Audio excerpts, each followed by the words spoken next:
Hello, everyone. For the second half of week number two, we're going to discuss medieval music and the music of the Renaissance. And this can be found in chapter 8 and chapter 9 of your music appreciation textbook. First, let's start with the medieval music. The medieval music is roughly between 476 to 1450, and it represents actually quite a trying time in the history of Western Europe, of what is today known as Western Europe. Let's take a look at some of the historical background at that particular time. Some of you might know that what is today known as Western Europe for a lot of centuries was controlled by the Roman Empire. Well, towards the end of the 5th century, the Roman Empire disintegrated. There still was a Roman Empire in the east, but the western part of the Roman Empire pretty much disappeared. So some of their most significant cities became obsolete, they didn't exist anymore, and there was a switch in the type of people who were living in that particular part of the world. What that means is that for centuries, people could consider themselves Romans, right? There were even if there were people who were perhaps occupied by the Romans, because they were under Roman ruling for so long, they considered themselves Roman citizens. Well, since the Roman Empire disappeared, then new countries began to appear. And that's partly because of the barbarian invasion. There were the barbarian tribes that came over from Asia and they settled down in Western Europe. And new kingdoms appeared, new countries appeared.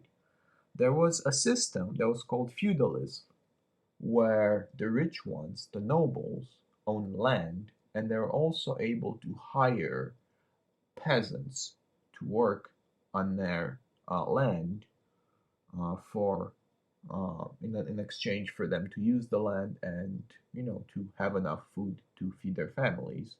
And that's the idea of the feudalism. And why is that important is because the church religion became extremely popular, and the church as an institution became extremely powerful. It was very different than today. The church was very effective in deciding politics, and deciding the trends of the society, and deciding the trends of economy, and of course spiritually. Music wise, the church had a great influence on what was allowed and what wasn't allowed at that particular time in music.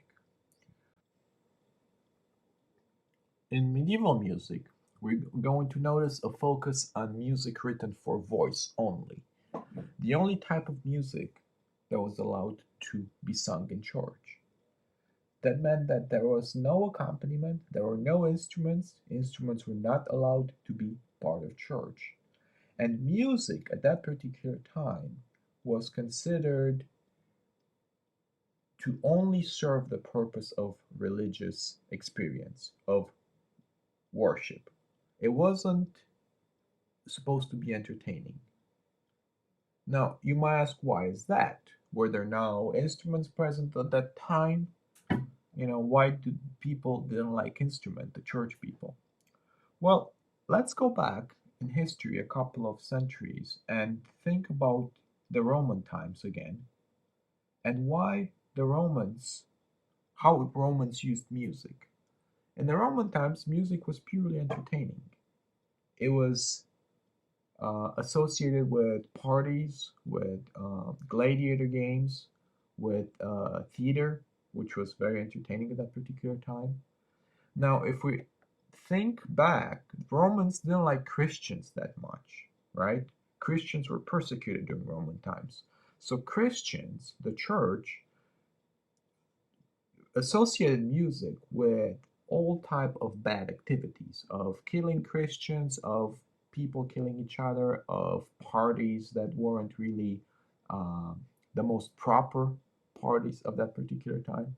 So the idea was that when music became associated with religion, they said, okay, we're going to associate music, we're going to allow some music, but we aren't going to allow any instruments. It will be just sung and it will be merely a background. It should not be at the forefront of the worship experience.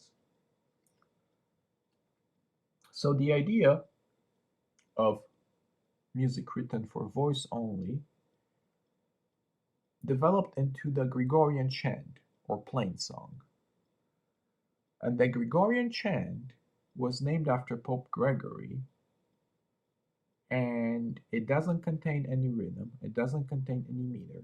It develops very smoothly. There is no tension, there is no dissonance. It's all consonant, and there is no drama or any type of element that might disturb the religious experience. Again, music must be at the background of the worship experience. If there's anything that would disturb the worship experience, then the music would be banned, would not be allowed in that particular uh, setting. The Gregorian chant is syllabic or melismatic. By syllabic, it means that every note will feature a syllable. Like, for example, I'm going to try to give you an example, and please excuse my singing. I'm not really a singer, but here's a pitch. So if I was to sing Alleluia, I would go Alleluia.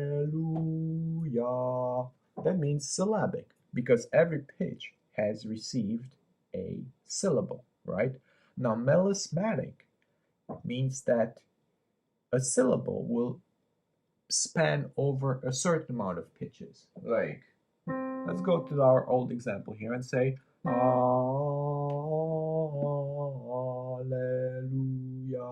So the means melismatic because I only have one syllable, which is the that is sung by more than one pitch. And the Gregorian chant combines the syllabic and melismatic singing. It doesn't necessarily has to be only syllabic or only melismatic. The idea of a musical notation also started with the Gregorian chant. They used something that's called note or notes, and that's a system where dashes and dots were put on a grid of lines and they're identified by letter names. And that is very similar to what we do today with the staff, but it wasn't exactly as developed as today. A few composers have uh, been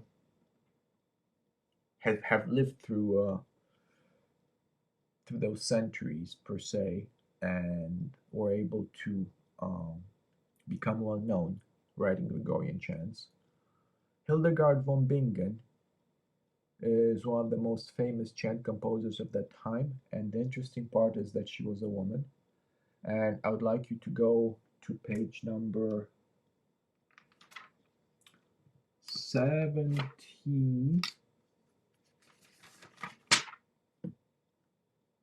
and read about her. It's at page 70. And then at the Cathedral of Notre Dame of Paris, there were two composers, Léonin and Perrotin, and they wrote uh, Gregorian chants, and they also added polyphony to the Gregorian chants, which means that they were able to add more than one line. Remember, the Gregorian chant was very simple at the beginning, but then it developed more, and Léonin and Perrotin had something to do with that. And then another composer that I want you guys to read more about, he's at page 74, is Guillaume de Machaut, and he wrote Mass de Notre Dame, which is a polyphonic setting of the Catholic Mass, of the entire Catholic Mass. And that's the very first time a composer has done that. In addition to the religious music, there were some entertaining music, but that was obviously never used in a church setting. That's called court music. And that featured instruments, that featured, more than singing. Um, and the artists of those particular time were called troubadours in southern France and trouveurs in northern France. And they were poet musicians, and they sang about love. They sang about various heroes of those particular times. Also, in the court of Burgundy, there were two interesting composers that I want you guys to know. It's Guillaume Dufay and Gilles Benchois. And they are both composers who have written court music.